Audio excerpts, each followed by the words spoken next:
Hello and welcome to CutSiren Full Domain tutorial. This video will give CutSiren users additional skills to perform CFD simulation with this software.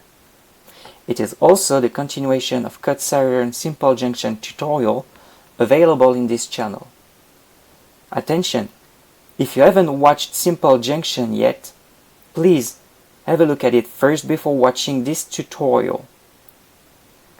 In this tutorial, I will proceed to 3 CFD simulation cases involving each different parameters or boundary conditions. For all of these cases, a bigger computation domain will be used, including, as you might have probably noticed on the screen, the simple junction domain. So let's begin with the first case. The first case has 2 main goals. First, to perform an unsteady CFD simulation. Second, to add and to track the evolution of an additional passive scalar. The procedure of simulation settings is the same as the one presented in the Simple Junction tutorial video. Furthermore, do not hesitate to check PDF tutorial available on official CutSiren website. So let's first create a directory in which all cases will be added. So first, move on the CFD directory folder you previously created in Simple Junction tutorial. Then type the following command to create the full domain cases.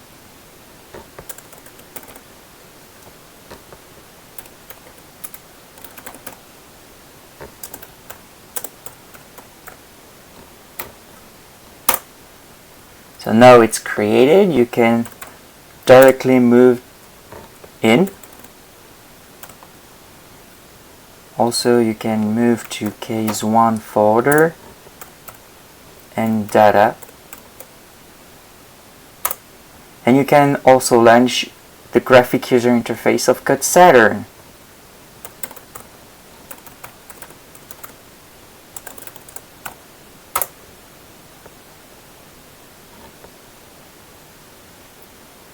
Alright, so the case is well created.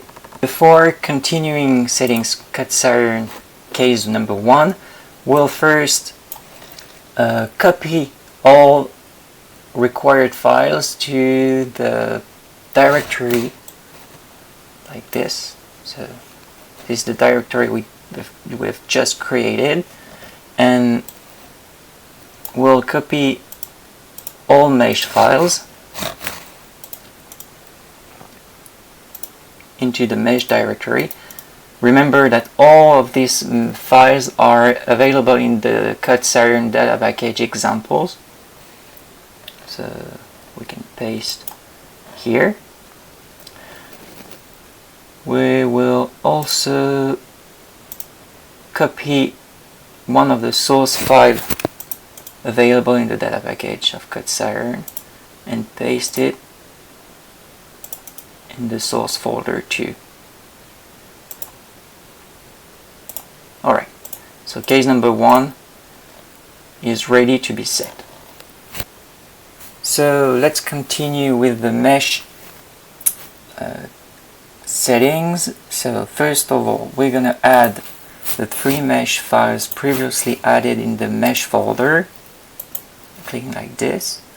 We'll also, in order to make sure that all meshes are connected, we will add a criteria. So let's create a criteria by modifying the selection criteria. So all numbers typed here refer to criteria of the 3 meshes, so it refers to zones that need to be joined. So once this is done, you can move to volume. There is nothing to add here for the moment for this case. Now let's move to boundary zone and to add all necessary boundary zones. So there is an inlet, there is an outlet, there is some symmetry zones 2 and 6 walls. So 1, 2, 3, 4, 5, 6. So let's modify all fields, outlet, symmetry.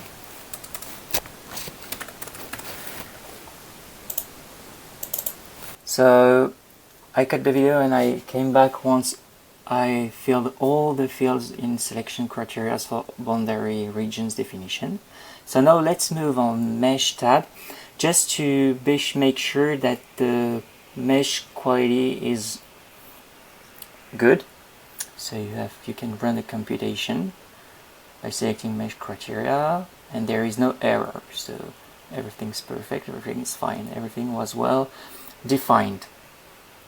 So now do not forget to select standard computation, otherwise you won't have all tabs. So regarding calculation features, the flow models will be a standard Eulerian single phase, turbulence model K epsilon linear production with a velocity scale of 1.0 meters per second. You can activate the energy equation by selecting a thermoscalar, which is temperature Celsius. No need to add body forces, but you should add a scalar, and let's rename it scalar number 2, scalar 2. Here we are. So we are done with calculation features. So now volume conditions. Make sure initialization is ticked.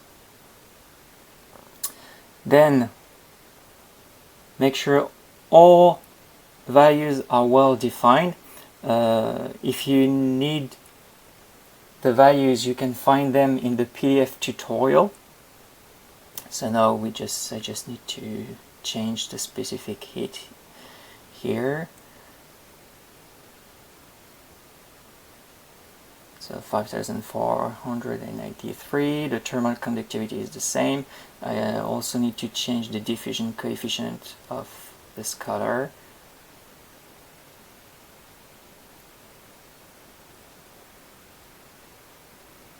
And here we are.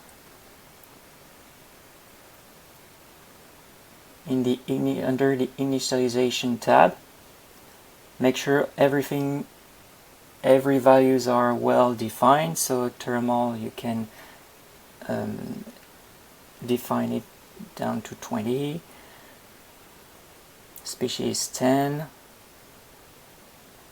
velocity should not need to be changed, so 0 should be okay. Perfect. So just make sure to regularly save your XML document. So now regarding boundary conditions, you need to define the nature of all boundary zones. So the inlet should be an inlet, the outlet should be an outlet, symmetry should be defined as symmetry, and the wall can be left as wall. Okay, so now first define the inlet.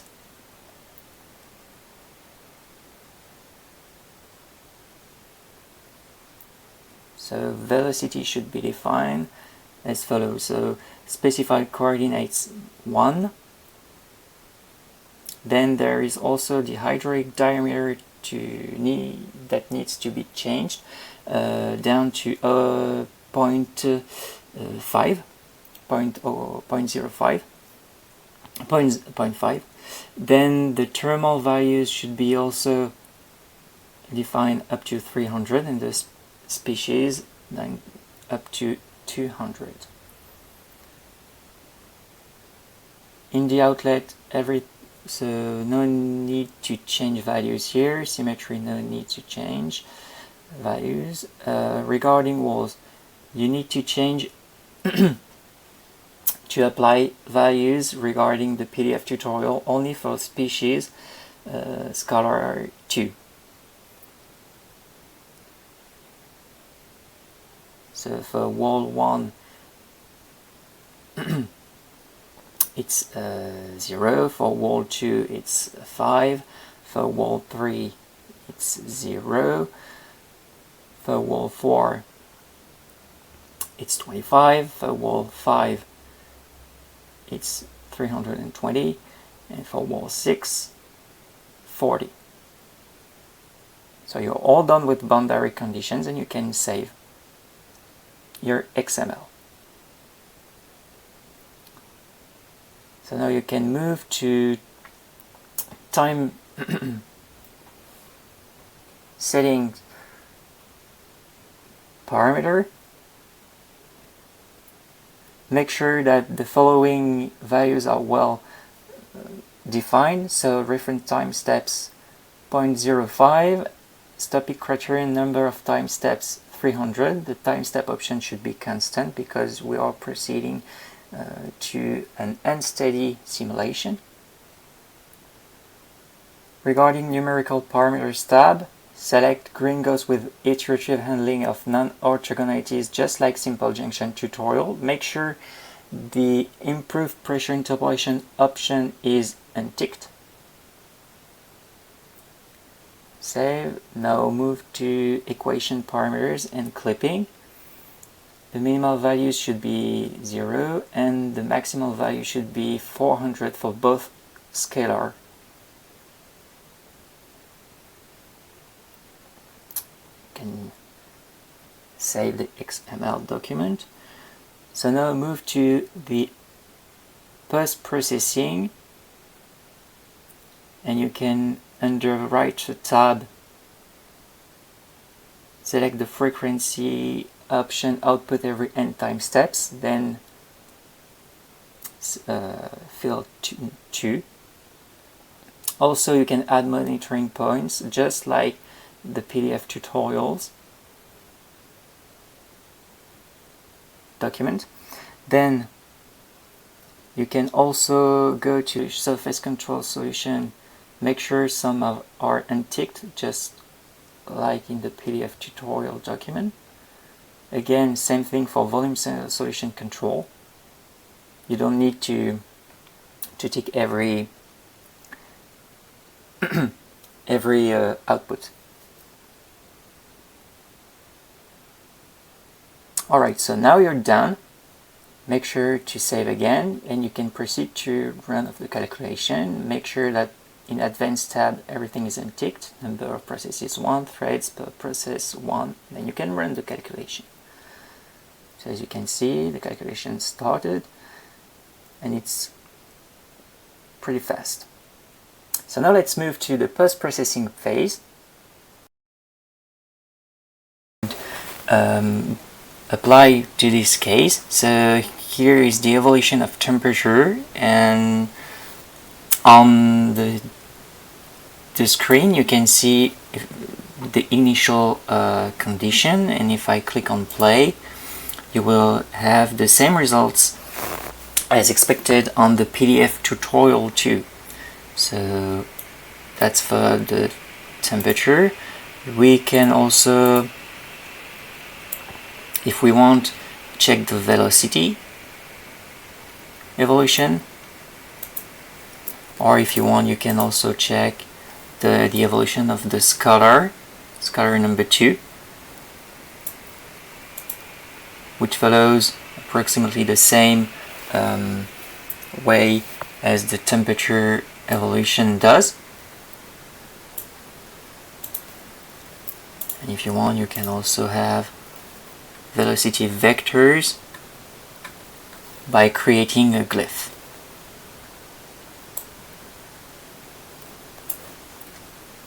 So that concludes the first case. So now let's move to case number 2. So let's continue with case number 2. The aim of this case is to add a time-dependent boundary condition to case number 1. As you can see on the screen, the evolution of a time step temperature law will be added to our case. This law will also change density values at each time step. So Case number 2 can either be created with a terminal command or via the graphic user interface as follows. So you can go on the case number 1 graphic user interface, Codesiren graphic user interface, click on the open icon new case, type the new case name you want to create, then make sure that you are in the same path, so just clicking OK. This will open a new tab, but the case number 2 XML file won't be the same as the case number 1. So in order to do that, you can go back to case number 1, click on Save As, select case number 2 data, and replace it by clicking on Save. This will replace the setup XML document. So here you can quit case number 2, then you can open it again with the new XML setup. Case directory must be changed here. See. And you can save it. And now all the settings you previously done are well filled. I will show you all the changes needed to perform case number 2 simulation. So first, you need to go to Calculation Features, select Body Forces, and add the gravity values here following Y direction. Do not forget the minus. And you will be all done with calculation features. Regarding volume conditions, make sure the density user low is well selected, and you need to fill the equation as follows, and do not forget all the values are also available in the PDF tutorial. So you will be all done with volume conditions. No need to change boundary conditions. Regarding time settings now, we want to add 400 additional time steps, so make sure this is well selected and you can fill 400 in this field. If you click on Start Restart, make sure the restart from checkpoint is well selected and the checkpoint folder located in the result of case 1 is also well selected. You will be all done with time settings tabs. So now let's move to post-processing. You could also add a 9th point of monitoring points, just as follows. So now you will be all done with this case. You just need to click on the Run Computation before moving to the post-treatment phase. And we're all done and we can move to the post-treatment phase. The first information I could give you here is regards the time. As you can see, it starts with 15.1. That means the restart start calculation settings was well taken into account for this simulation. Let's begin this post-processing phase by checking temperature evolution. So let's click on play, and as you can see, you can also rescale the temperature range in order to see all the results well. Okay, so that's done. You can also, as like on case 1, display velocity vectors, and you can also see the evolution of velocity vectors step by step if needed. Do not forget to rescale. This concludes the post-treatment phase of case number 2. Let's move on to case number 3. The last case has 2 goals. Based on case number 2, we will define the head losses region in order to simulate obstacles in the flow. We'll also add a special average temperature calculation routine. And to perform this case computation, we will use multiple processes. So let's begin. So the third case here is based on case 2. We simply need to define a head losses zone. To do this, you must go on Mesh tab, click on Volume Zone, then you just need to add another zone, then define the selection criteria. Remember, defining such volume zone is to create an obstacle in the flow. So once you do this, you need to define zone 1 volume conditions. So you just need to tick here head losses under line of zone 1. Then you must define tensor coefficients. Just apply 20 thousandths for all fields here. Regarding time settings now, we will set the reference time step down to 0.01, then the number of time step up to 900. Now you're all done with time settings. Remember, one of the goals of this case was to calculate and to compute the spatial average temperature step by step. This is done with the routine imported and pasted into the sources folder. So now you can proceed to the computation and to raise also the number of processes if your architecture allows it. So for me, I could raise it to 2 to accelerate the computation.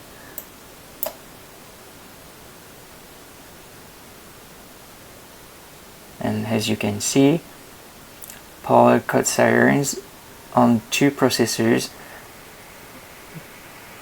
is displayed. So now I'm done and we can move to the post-processing phase. So in order to give you a preview of the third case post-processing, let me first show you the zones defined previously in CutsCyler. So as you can see, in blue the main zone and zone 1 in red. So now let's move to temperature evolution.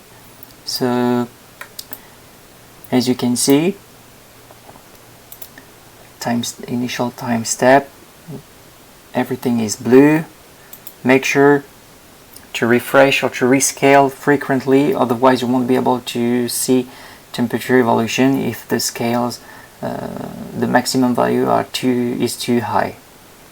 So if I click on play, I can stop, then I can rescale, and as you can see, by rescaling the temperature here, the gradient won't be the same. So let's proceed.